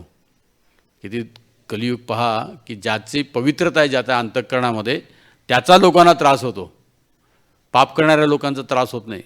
पवित्राला म्हणती नको हा कंटक, मानिती आत्मिक अनामिका, जे हे लोक जे आहेत हे हीन माणसाला हा स्वतःचा समजतात, पण जे पवित्र आहेत त्याला हे जवळसुद्धा करत नाहीत. नाही शास्त्राधार, हे जे काही करतात त्याला कुठल्याही प्रकारचा शास्त्राचा आधार नाही. पात्र अपात्र नेणे, म्हणजे कुठली गोष्ट करावी कुठली गोष्ट करू नये ह्याचा हे विचारसुद्धा करत नाही. उपदोषुनी घेणे द्रव्य काही, फक्त लोकांना उपदेश करतात आणि पैसे घेतात. तुका म्हणे ऐसे गुरुशिष्य जाण, हे असे जे गुरुशिष्य आहेत, विठोबाची आण, जे विठ्ठलाची शपथ घेऊन सांगतो नरका जाती, जे असे जे गुरुशिष्य आहेत, जे कसे गुरुशिष्य, नाही शास्त्राधार पात्रापात्र नेणे, जे ज्याला कुठल्याही गुरुला शास्त्राचा आधार नाही आणि पात्र अपात्र धर्माने काय केलं पाहिजे काय नाही केलं पाहिजे हे शिष्याना जो सांगत नाही आणि फक्त उपदेश करतो आणि त्यासाठी द्रव्य घेतो. तुका म्हणे ऐसे गुरु शिष्य जाण विठोबाची आण नरका जाती. असे लोक कुठे जातात? गुरु आणि शिष्य दोघंही, नुसता शिष्य नाही, गुरु आणि शिष्य दोघंही विठोबाची आण जे विठ्ठलाची शपथ घेऊन सांगतो हे सगळे नरकाला जातील.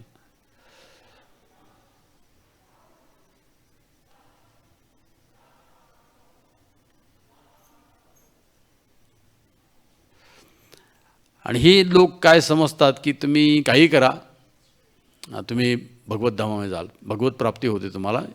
भगवत प्राप्तीपेक्षा पुढे तुम्हीच भगवंत आहात हे आम्ही तुम्हाला जाणवून देऊ. हां, तुम्हीच भगवंत आहात. भगवत प्राप्ती म्हणजे काय? तुम्हीच भगवंत आहात. आणि काही लोक सांगतात की तुम्ही काही करा. हां, तर आपण पाहतो सगळ्यांच्या पाट्या लागलेल्या असतात, स्वर्गवासी, कैलासवासी, वैकुंठवासी. आता हे सगळं बघून बुद्धवासी, येशूवासी आणि पैगंबरवासी हे पण आले आता. हे काहीतरी करायला पाहिजे ना कॉपी, आम्ही पण धार्मिक आहोत. तर हे जे आहे भगवद्गीतेमध्ये भगवान काय सांगतात की यांती देवव्रता देवन पितृयांती पितृव्रता भूतानी यांती भूतेज्य मद्याची याम अपिमाम. जो देवदेवतांची उपासना करतो तो देवतांच्याकडे जातो. असं नाही की तुम्ही कुठल्याही देवतांची उपासना करा तुम्ही कृष्णाकडे जाता. स्वतः कृष्णच सांगतो जो देवदेवतांची उपासना करतो तो देवतांच्याकडे जातो. यांती देवव्रता देवन पितृन यांती, जो पितरांची उपासना करतो पितरांच्याकडे जातो. भूतानी, जो भूतांची उपासना करतो भूतप्रेताची तो भूतलोकामध्ये जातो किंवा भूत होतो. मद्याची याम अपिमाम, पण जे माझी भक्ती करतात तेच माझ्याकडे येतात. आता कुठेही जा तुम्ही, सगळे गुरु सांगतात काय नाही, कुठल्याही देवाकडे जा, तुम्ही कुठेही जा, आज इकडे जा उद्या तिकडे जा, काही करा, तुम्ही कुठं जाणार? भगवंतच होणार. तुम्ही काही करा, भगवत म्हणजे वैकुंठाला जाणार, तुम्ही स्वर्गाला जाणार, नाहीतर तुम्ही भगवंत होणार. म्हणजे काही करा तुम्ही. पण भगवद्गीतेमध्ये काय सांगतंय? भगवद्गीता सांगते की नाही, तसं नाही आहे. देवाची उपासना करणारे देवतांना नंतर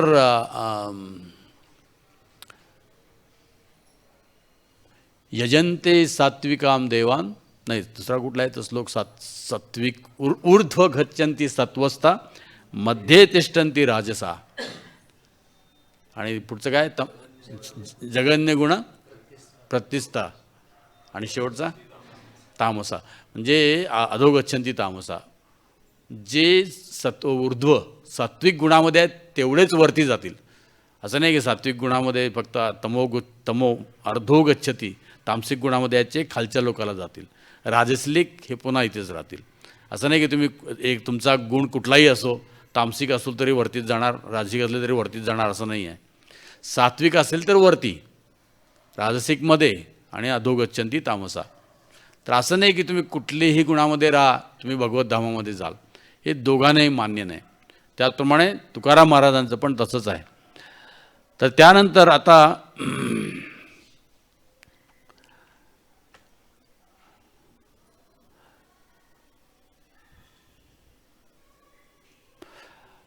लोकांनी आता हे सगळे जे आहेत, मगाशी म्हटलं की शास्त्राला मान्य काही देवता आहेत, तर लोकांनी काही देवता निर्माण केलेले आहेत त्याच्याबद्दल तुकाराम महाराज नावं घेऊन सांगतायत. नवे जाखाई जोखाई मायराणी मेसाबाई. तर ह्या जाखाई जोखाई मेसाबाई मायराणी हे देव नाही, बळिया माझा पंढरीराव जो या देवांचाही देव, जे सगळ्या देवांचा देव माझा पांडुरंग आहे. रंडी चंडी शक्ती मध्य मांस भक्षिती. हे जे देवतीच्या नावानं देवीच्या नावानं जे करतात ना, मध्य मांस भक्षिती. बहिरव खंडेराव रोटी सुटीसाठी देव. म्हणजे हे सगळे कशासाठी? रोटी सुटीसाठी. आता हे फक्त तुकाराम महाराजांनाच माहीत. गणोबा विक्राळ लाडू मोदकांचा काळ, हे असं का म्हटलं हे तुकाराम महाराजांना माहीत. मी याच्यावरती विश्लेषण करत नाही, कारण तुकाराम महाराजांचा गणपतीची स्तुती करणारा गाथेतला पहिला अभंग आहे. तर हे ते भक्तांनाच माहीत, म्हणजे त्यांनाच माहिती. मुंजा म्हैसासुरे हे तो कोण लेखिती पोरे. म्हणजे म्हैसासूर म्हसोबा हे वगैरे आहे, ही तर पोरं आहेत भगवंतासमोर. वेताळे फेताळे जळो त्यांचे तोंड काळे. तुका म्हणे चित्ती धरा रखुमाईचा पती. तुम्ही अंतःकरणामध्ये फक्त रखुमाईचा पती विठ्ठलाला धारण करा. काय करू ऐन देवते, मी आणखी देवते घेऊन काय करू. एका वेळ पंढरी नाथे. या पांडुरंगाशिवाय आणखी दैवता घेऊन काय करू. सरिता मिळाली सागरी आणि का नावा कैच्यावरी. तर तुका म्हणे नेणे दुजे, की जसं समुद्र पाहिल्यानंतर नदीची गरज वाटत नाही किंवा सूर्य उगवल्यानंतर चांदण्यांची गरज वाटत नाही. प्रभुपाद हेच उदाहरण देतात. सूर्य उगवल्यानंतर चांदण्या ज्या आहेत त्या काजव्यासारख्या आहेत ना सगळ्या.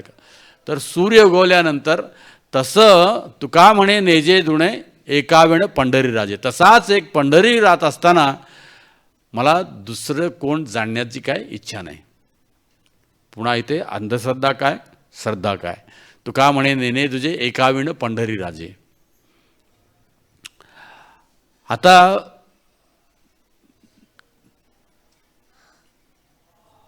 ज्यावेळेला शंकराचार्यांनी वेदांचा प्रचार सुरू केला त्यावेळेला त्यांनी 5 देवता सांगितल्या.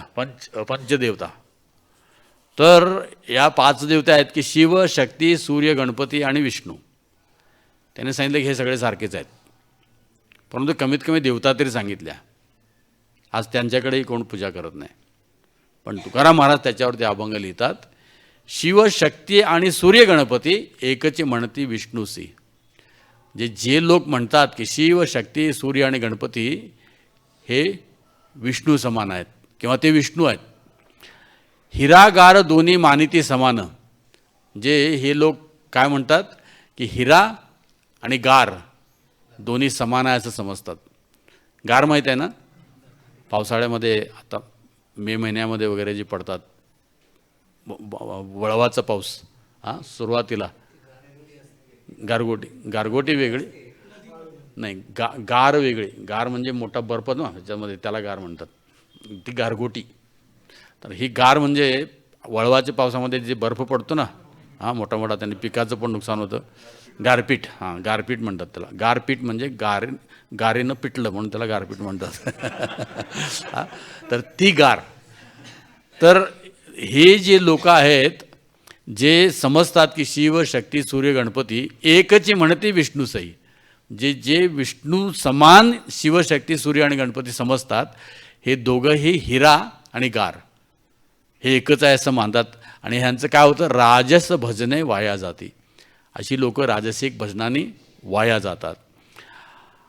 अन्य देवतासी देव म्हणून तामस जीवन तमोयोग्य. म्हणजे इतर लोकांना भगवान समजून जे जीवन जे आहेत ह्यांचं जीवन कसं असतं, सगळे देव सारखेच, ह्यांचं जीवन राजसिक किंवा तामसिक असतं.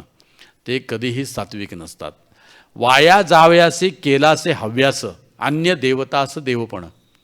म्हणजे जे भगवंत नाहीत त्या लोकांना भगवंत जे समजतात त्यांनी वाया म्हणजे काय केलेलं आहे, त्यांचं भक्ती जी आहे, त्यांचं जे जीवन आहे, त्यांचा धर्म जो आहे, कर्मकांड, हे सगळं वाया गेलं. आणि आता सांगतात पहा, ह्याला प्रमाण काय. आपुलिया मुखे सांगतसे धनी नवे माझी वाणी पदरीची. तुकाराम महाराज सांगतात की हे माझं नाही आहे, स्वतः कृष्णच सांगतोय ना. कृष्ण स्वतः सांगतात ना, कामैसे ते ऋतज्ञाना प्रपद्यंते अन्य देवता तम तम तमयास्थाय. ते ही माझी वाणी नाही की तुम्ही इतर देवतांची उपासना केलीत तर तुम्ही त्यांच्या देवताला जाल किंवा तुम्हाला धर्म प्राप्त होणार नाही, भगवंत प्राप्त होणार नाही. ही माझी पदरची वाणी नाही, माझं सांगत नाही. भगवद्गीतेचा आधार आहे. धन्य ते वैष्णव भजती केशवा. जे केशवाची भक्ती करतात, जे कृष्णाची भक्ती करतात, धन्य ते वैष्णव. हे वैष्णव जे आहेत हे धन्य आहे. सात्विक हे जीव मोक्षायोग्य. त्यांचं जीवन सात्विक असतं. कांदा लसूण खात नाहीत, चहा कॉफी पित नाहीत, शुद्ध सात्विक, सात्विकच्या पलीकडे. पण सुरुवात तरी आहे, सात्विक असतं. तर भगवद्गीतेमध्ये सांगितलेलं आहे की हे धार्मिक ज्ञान आपल्याला केव्हा मिळेल, का आपण 4 नियम पालन केल्यानंतर आपल्याला धर्म समजायला लागतो. हे सात्विक गुणाचं पहिलं लक्षण आहे. सत्वात संजायते. जे सात्विक गुणाचा पहिलं आहे ज्ञान प्रकाशित होतं. म्हणून 4 नियमांचं पालन केल्याला लागल्याबरोबर आपल्याला ज्ञान म्हणजे आपल्याला कळायला लागतं की भगवद्गीता काय किंवा शुद्ध भक्ती म्हणजे काय. तर म्हणून तुकारामात सांगते की सात्विक हे जीव मोक्षायोग्य. कोण? धन्य ते वैष्णव भजती केशव. जे केशवाला म्हणजे कृष्णाचं भजन करतात किंवा भक्ती करतात असे सात्विक लोक जे आहेत हे मोक्षासाठी म्हणजे योग्य आहेत. तुका म्हणे मोक्ष नाही कोणापासी. मोक्ष कोणीही देऊ शकत नाही. एका गोविंदासी शरण वारे. एका गोविंदाला शरण व्हा. दुसरे कोणी मोक्ष देऊ शकत नाहीत. आता मोक्ष याचा अर्थ काय आहे? जन्म मृत्यू जरा व्याधी ह्यातून सुटका. कुठलेही देवता देऊ शकत नाहीत. आता जे लोक देवदेवतांच्याकडे जातात त्यांना धर्म अर्थ काम आणि मोक्ष हे 4 पुरुषार्थ आहेत हे सुद्धा माहिती नाही. इतकी अंधश्रद्धा लोकांच्यामध्ये आहे. धर्म अर्थ काम आणि मोक्ष. धर्माच्या आधारे अर्थ, धर्माच्या आधारे कर्म आणि धर्मामध्ये सांगितलं त्याप्रमाणे मोक्ष हे 4 पुरुषार्थ आहेत. पण हे कुणालाही माहिती नाही आणि म्हणून सगळे लोक अंधश्रद्धेमध्ये आहेत. तर मोक्षायोग्य म्हणजे भगवद्गीतेमध्ये सांगतात भगवान श्रीकृष्ण की मोक्ष याचे अनेक अर्थ आहेत. मोक्ष सर्वोच्च मोक्षाचा अर्थ आहे मुक्तिर्हित्वा अन्यतारूपम स्वरूपेण व्यवस्थिते. म्हणजे आपल्या स्वरूपावर स्थित होणे म्हणजे तो खरा मुक्ती किंवा मोक्ष. पण कालच्या स्तरावर आल्यानंतर जन्म मृत्यू जरा व्याधी ह्यातनं मुक्त होणे म्हणजे सुद्धा मोक्ष आहे. तर ते कोण करू शकतं? अगदी सगळ्या देवांचाही देव महादेवसुद्धा हे करू शकत नाही. महादेव पार्वतीला सांगतात की अहम भोगप्रद असतु मोक्षदस्तु जनार्दन.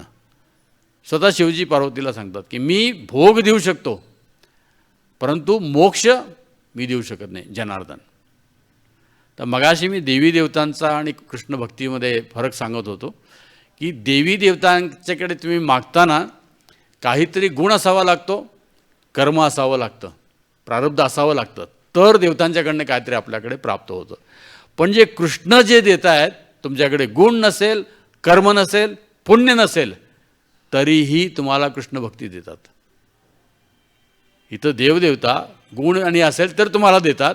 पण कृष्णाकडे जायला काही लागत नाही, काही लागत नाही. तुम्ही आहे तसे जाऊ शकता कृष्णाकडे.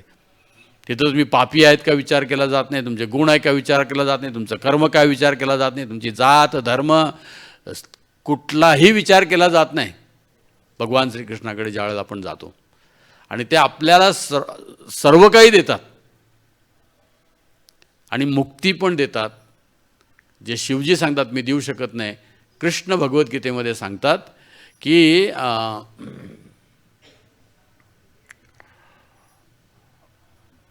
कुठला श्लोक? तेषाम अहम समुद्धरता मृत्यू संसार सागरात. तेषाम अहम समुद्धरता, मी उद्धार करतो. कशापासून? मृत्यू संसार सागरात. म्हणजे जन्म मृत्यू जरा व्याधी यातून मी मुक्ती करतो. कुठल्याही देवताने कुठल्याही पुराणामध्ये किंवा कुठेही सांगितलेलं नाही. एक कृष्ण सांगतात फक्त मीच जन्म मृत्यू जरा व्याधी यांच्यातून मुक्ती करू शकतो. शिवजी पण त्याला मान्यता देतात, मोक्षदस्तु जनार्दन. तर ह्या दृष्टीनं तुकाराम महाराज सांगतात की तुका म्हणे मोक्ष नाही कोणापाशी, एका गोविंदाशी शरण वारे. तर शिव आणि शंकर ह्याच्यामध्ये वाद घातला जातो. शिव आणि शंकर काय काही लोक याच्यामध्ये वाद करतात. शिवजी श्रेष्ठ काय कृष्ण श्रेष्ठ? शिवजी काय कृष्ण काय हरी श्रेष्ठ काय हर श्रेष्ठ? हरी म्हणजे कृष्ण, हर म्हणजे नारायण, सॉरी शिवजी. तर तुकाराम महाराज सांगतात की हरिहरा भेद नाही करू नये वाद. ह्या दोघांच्यामध्ये काही फरक नाही. ह्याच्यामध्ये कुठलाही भेद करू नये आणि वादही करू नये. एक एकाचे हृदयी, हा किती सुंदर सांगितलेलं आहे. एक एकाचे हृदयी म्हणजे 2 व्यक्ती आहेत, दोघंही एकमेकांच्या हृदयामध्ये आहेत, है ना. दोघंही एकमेकांच्या हृदयामध्ये आहेत. कसे? गोडी साखरेच्या ठाई. जे साखर आली त्याच्याबरोबर गोडी येतेच. आणि तसंच ब्रह्मसंहितेमध्ये वर्णन आहे. क्षीरम यथा दधी विकार विशेष योगात. म्हणजे कसं आहे, शिवजी काय आहे, शिवजी म्हणजे दही आणि विष्णू म्हणजे दूध, क्षीर. तर दुधामध्ये दही आहे, पण दह्यामध्ये दूध नाही. पण दुधाशिवाय दही होऊ शकत नाही. क्षीरम यथा दधी विकार विशेष योगात. तर तामसिक गुणाचा नियंत्रण करण्यासाठी कृष्णच स्वतःला शंकरसन आणि नंतर शिवजीमध्ये विकसित करतात किंवा एक्सपान्शन काय म्हणतात, विस्तार करतात. म्हणजे दोघांच्यामध्ये फरक नाही. एक शुद्ध भक्त आहे आणि एक भगवंत आहे. भगवंत भक्ताचे हृदयामध्ये असतात आणि भक्तांच्या हृदयामध्ये भगवंत असतात, भगवंताच्या हृदयामध्ये भक्त असतात. म्हणून दोघांमध्ये फरक करू नये. तर तुकाराम महाराज सांगतात की उजवे वाम भाग तुका म्हणे एकचे अंग. तसं विष्णू आणि शिव. पण मायापूरमध्ये ही देवता आहे, बघितली ना कोणी? कुठली देवता आहे? हे अर्धे पांढरं आणि अर्धे काळं. आठवते कोणाला? मला आता आठवेना.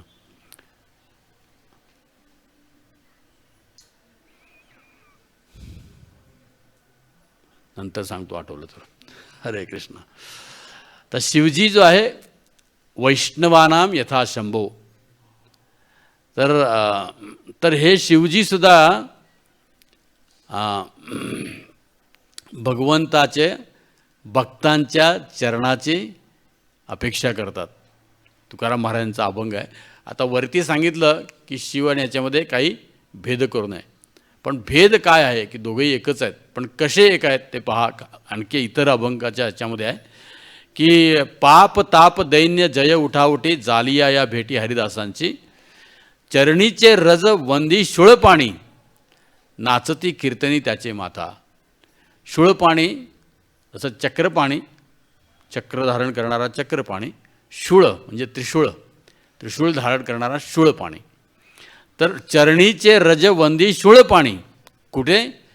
हरिदासांच्या चरणाची रज प्राप्त व्हावी म्हणून शूळपाणी. शिवजी सुद्धा नाचती कीर्तनी त्यांचे माथा. तर या हरिदासांच्या चरणाची धूळ आपल्या डोक्याला लावून भगवंताच्या कीर्तनामध्ये शिवजी नाचतात. असा तुकाराम महाराजांचा अभंग आहे.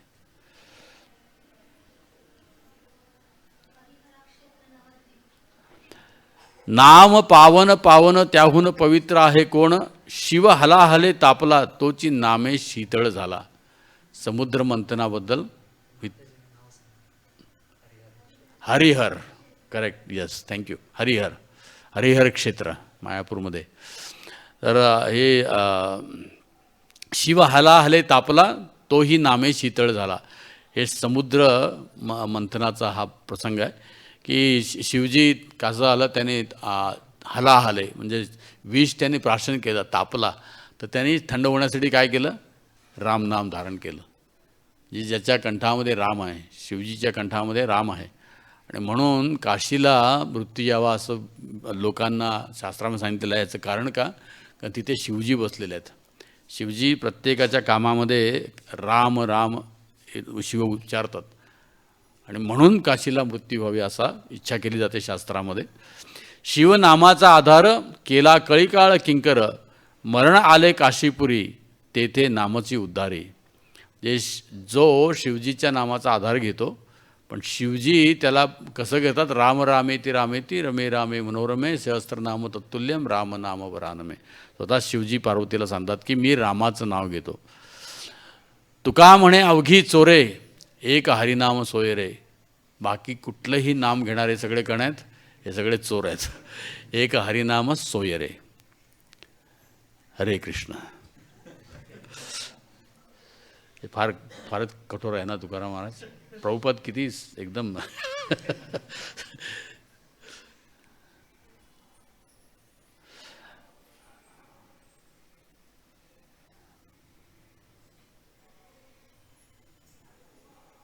तुकाराम महाराज आणखी एका अभंगामध्ये मला काय व्हायचं नाही आहे हे सांगतायत. कपट काही एक नेणे बोलवाव्या लोक. हे भगवंता मला लोकांना फसवण्याचं मला कपटी बनवू नकोस. तुमचे करीतो कीर्तन गातो उत्तम ते गुण. मला फक्त तुमचं कीर्तन करायचं आहे, तुमचं गाणं नाच तुमच्या कीर्तनामध्ये नृत्य करायचं आहे. हे फक्त कशासाठी? फक्त माझं तुमच्यावर प्रेम आहे, तर मला ह्यातनं काही प्राप्त करायचं नाही. दावू नेणे जडबुटी. मला कोणाला जडबुटी देऊन मी एक फार मोठा योगी आहे, ध्यानी आहे, मला चमत्कार वगैरे करायला येत नाहीत. नाही शिष्यशाखा. मला कोणी शिष्य नाहीत, मी कोणाला शिष्यही करण्याची माझी इच्छा नाही. सांगो आयची ती लोक, मी लोकांना भविष्यही सांगत बसत नाही. नवे भटपती. मला सासवडचं टेम्पल प्रेसिडेंट पण व्हायचं नाही, असं तुकाराम महाराज सांगतात. नवे मठपती. नाही चाहुरांची वृत्ती. म्हणजे भगवंत तुम्हाला सोडून इतर कोणाची सेवा करण्याची माझी इच्छा नाही. नाही देवार्चना. असे मांडिले दुकानं, माझ्याकडे येऊन पूजा करा असं दुकान त्याच्यासाठी मी मंदिर बांधून दुकान मांडलेलं नाही. म्हणजे माझं मंदिर, मी दुकान करणार नाही. नाही वेताळ प्रसन्न. काही सांगो घसणं, काही सांगो खाणाखुणं. म्हणजे मला वेताळ प्रसन्न झालेलं आहे, मला देवी प्रसन्न सांगितलेलं आहे. मी लोकांना खाणाखुणा सांगेन, तुमचं नाव तुमच्या चिठ्ठी लिहून तुम्हाला देईन, असल्या प्रकारचे जे आहे सगळे खाणाखुणा. म्हणजे तुमचं जीवन काय ते मी इथं बसून सांगतो. आता पण असे पण लोक झालेले आहेत. तर हे मला असं काय नको करू. नावे पुराणिक. मला पुराण म्हणजे लोकांना कथा सांगून त्यांचं मनोरंजन करायची इच्छा नाही. नाही जाणीत भणदी. म्हणजे मी उदो म्हणून काय ते अंगारा फेकणार नाही, किंवा उदो म्हणून आनंदी. नेणे वाद घटापटा. करिता पंडित करंटा. म्हणजे असा करंटा पंडित पण मला करू नको. घटापटा म्हणजे मायावादी ज्ञान जे करतायत हे अशी जी लोक असतात. घटापटा म्हणजे कसं की घागरीमध्ये आकाशामध्ये घागऱ्या दोन्हीमध्ये एकच आहे असं आहे. कारण त्यांनाच माहीत काय असतं ते. नाही हलवीत माळ. भोवती मिळवणे गवाळ. म्हणजे फक्त मी माझ्या आजूबाजूला फक्त माळ फिरवत बसत नाही. आजूबाजूला शिष्य बसून माझ्या तोंडात काहीच नाही, फक्त हात माळ फिरवतो. असं शिष्य बाजूला बसलेले असतात, लोकांना दाखवतो मी किती फार मोठा जप करतो. असं मला करू देऊ नको, असं तुकाराम महाराज प्रार्थना करतायत. आगमीचे नेणे कुठे. तर नोहे त्यांच्या आईसा. तुका निर्यवासी पिसा. की हरिभक्ती वाचून इतर प्रकार जे करतात त्यांच्यासारखा नरकवास भोगणारा आणि मूर्ख मी नाही. सेंद्री हैंद्री दैवते कोण ती पूजी भूत खेते. म्हणजे सेंद्री म्हणजे पुन्हा सेंदूर लावलेली, हेंद्री कपोलकल्पित दैवत. कोण ती पूजी. असे कोण याची लोक पूजा करतात, भूतखेतांची पूजा. आपल्या पोटाची रडती मागती शित्या अवदान. जे आपल्या पोटासाठी रडतात ते तुम्हाला काय देणार आहेत. आपुले इच्छे आणि का पिढी. ते स्वतःची इच्छा पूर्ण करण्यासाठी दुसऱ्याला पिढा देतात. काय ते दुसऱ्याला देणार आहेत. कळो ही आली त्यांची जया, जोडी अल्परोकडी बुद्धी आदिरा. हे कमी बुद्धीचे लोक आहेत. जसं प्रभुपाद सांगतात की काय प्रभुपादांचं फेमस सेंटेन्स अल्पबुद्धी. प्रभुपादांचं अल्पबुद्धीला इंग्लिशमध्ये प्रभुपाद सांगतात की पुअर फंड ऑफ नॉलेज. तसं आहे तुकाराम महाराज सांगतात पुअर फंड ऑफ नॉलेज. अल्परोकडी बुद्धी. पुअर फंड ऑफ नॉलेज, अल्परोकडी बुद्धी असली मला पुअर फंड ऑफ नॉलेज. हे असलं मला का देऊ नको. तैसा नव्हे नारायण. ह्या सगळ्यासारखा माझा नारायण नाही. तो जगव्यापकच जनार्दन. तो सगळ्या जगाचा काय जनार्दन आहे. तुका म्हणे त्याचे करा चिंतन. त्याचं चिंतन करा. हे बाकीच्या इच्छा ठेवू नका. मला मठपती व्हायचं आहे, मला हे व्हायचं आहे, लोकांना बोलवायचं आहे, जडीबुटी द्यायची आहे, भविष्य सांगायचं आहे. हे सगळे धर्माच्या नावाने उगीच कशाला हे करता. तुका म्हणे त्याचे करा चिंतन. वंदू येती सकळ. तुमचे चरण पकडायला सगळे येतील. बरोबर आहे नाही श्रीपाद महाप्रभू. बघा आहे की नाही. जो हरिभक्तीचा प्रचार करतो त्याचे चरण धरायला आपोआप लोक येतात. तसा पाठीमागच्या एका अभंगामध्ये वाचलं की शिवजीसुद्धा अशा भक्तांचे नाचताना त्यांचं धूळ पडते ही डोक्यावर लावण्याची शिवजी इच्छा करतो हरिभक्तांची. तर म्हणून तुकाराम महाराज तुका म्हणे त्याचे कराचे चिंतन. कोणाचं. नारायणाचं. वंदू चरण येती सकळ. तर सगळ्या देवदेवतासुद्धा आपल्याकडे येतील. तर हा झाला अंधश्रद्धा निर्मूलनाचा आजचा. तसे अजून आहेत भरपूर अभंग.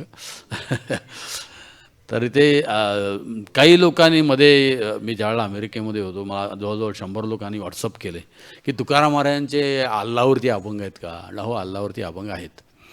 आता त्यांच्या दृष्टीने अल्ला हा राम आहे, दुसरा कोणी नाही. आणि औषध जे म्हटलेलं आहे ते औषध आहे हरिनाम.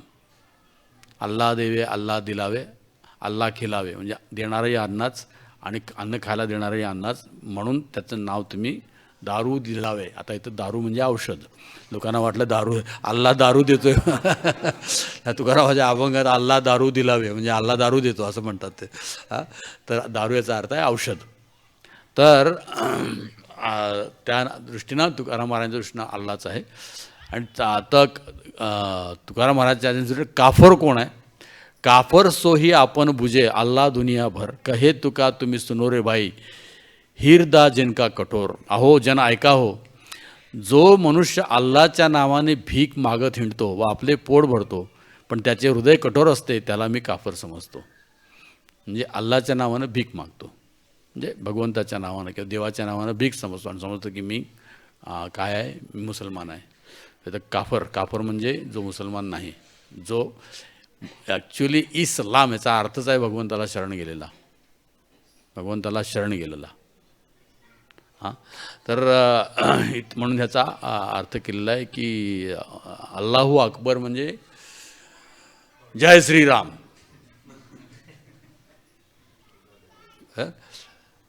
परंतु भांडणं होतात, आमचा अल्लाहू अकबर तुमचा जय श्रीराम. दोघेही खरोखर दुसऱ्या वेगवेगळ्या भाषेत तेच म्हणतात. तुकाराम महाराजांना फारशी येत होती, तुकाराम महाराजांना उर्दी येत होती, तुकाराम महाराजांना संस्कृत येत होतं. जरी देहूत खेडेगावात राहिले, कधीही शाळेला गेले नाहीत, पण भागवत जसं आहे तसं सांगतात. आणि भागवतातले जे श्लोक आहे, म्हणून मी मुद्दाम तुकाराम महाराज जिथं अभंग येतील तिथे तो ते तुकाराम भागवतमधले भगवद्गीतेतले श्लोक कोट करतो. असं नाही की, आणि म्हणून तुकाराम स्वतः सांगतात की माझी वाणी नाही, ही माझं स्वतःचं नाही. आणि शास्त्र विचार, ह्याच्यामध्ये तुकाराम महाराजांचा शास्त्र विचार म्हणजे असं समजू नये की तुकाराम महाराज गावंढळ होते.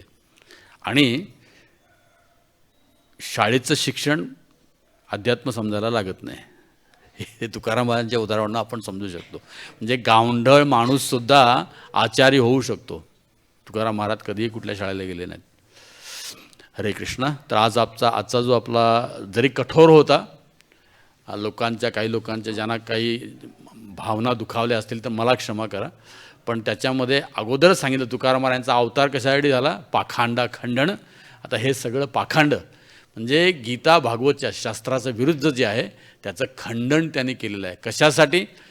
निंदितो स्वभाव त्यांच्या, कारण पडती हाती म्हणून काळा, कारण त्यांचं मनुष्यजन्म वाया चाललेलं आहे हरिभक्तीशिवाय. कारण आत्मा ह्या दृष्टीनं हरिभक्ती आहे. म्हणून आपण निर्योगक्षेम आत्मवान, भगवद्गीतासुद्धा आत्मवान. ज्या कृष्णाने वेद सांगितले तेच कृष्ण सांगतात वेद नका वाचू. आता तुम्ही झालेलं आहे वेदेशी यज्ञेशी तपस्वी चैव यत पुण्यफल दान पदत्क्रम, हे पाठीमागे जायची गरज नाही. आता तुम्ही इकडनं पुढे जा.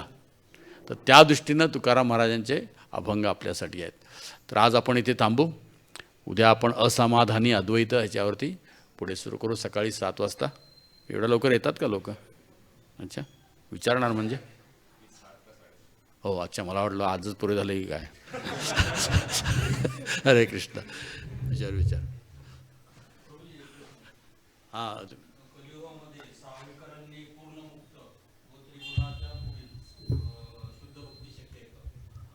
काय आलं?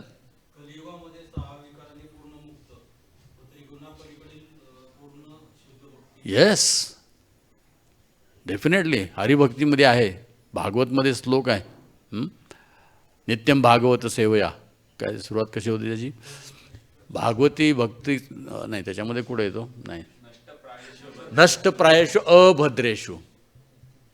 अभद्र हे सगळं सागुण आहेत, ठीक आहे. नष्टप्रायेषु अभद्रेषु नित्यम भागवत सेवया, ठीक आहे. कलियुगामध्ये म्हणून कशाने शक्य आहे? हरिनामाने शक्य आहे. ते आपण शेवटच्या प्रवचनेमध्ये बघू. नामसंकीर्तनमध्ये ह्याचा सगळा हे होईल, कसं नाम आपल्याला शुद्ध करतं. तो त्या स्टेजला आणण्यासाठी आपण अंधश्रद्धा समजून घेतली. आणि दुसरा एक अडथळा आहे तो म्हणजे अद्वैत, तो उद्याच्या अभंग. आता पहिला अंधश्रद्धा समजून घेतली, हा अडथळा आहे, फार मोठा अडथळा. की ज्याला आपण अधर्म समजतो, अधर्माला धर्म समजतो आणि इतर जे काही आपण समाजामध्ये आता हे आता जे चाललेलं आहे 400 वर्षापूर्वी पण होतं, असं नाही की आजच आहे. आणि दोघांचे उदाहरण एकच, तुकाराम महाराज पाखांड खंडन, प्रभुपादांचाही तोच उद्देश, निर्विशेष शून्यवादी. तर म्हणजे आजही तोच उद्देश आहे दोघांचाही, अज्ञानातून दूर करणे. तर आजचा विषय होता की अज्ञान काय आहे, लोक ज्यांना धर्म समजतात तो कसा अधर्म आहे. तर आपण एक एक स्टेप पुढे घेत जाऊ. हरे कृष्ण. येस,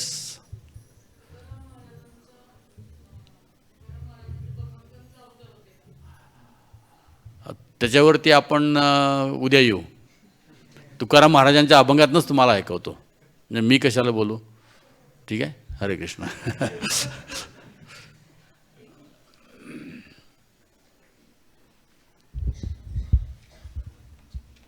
हरे कृष्णा. तर वास्तविक रूपामध्ये प्रभूजींनी आज आपल्याला तुकाराम महाराजांच्या या विविध अभंगातून ही महत्त्वाची माहिती किंवा हे ज्ञान प्रदान केलं आहे की कशा प्रकारे कुठल्या गोष्टीला अंधश्रद्धा म्हणतात आणि खरी श्रद्धा काय असली पाहिजे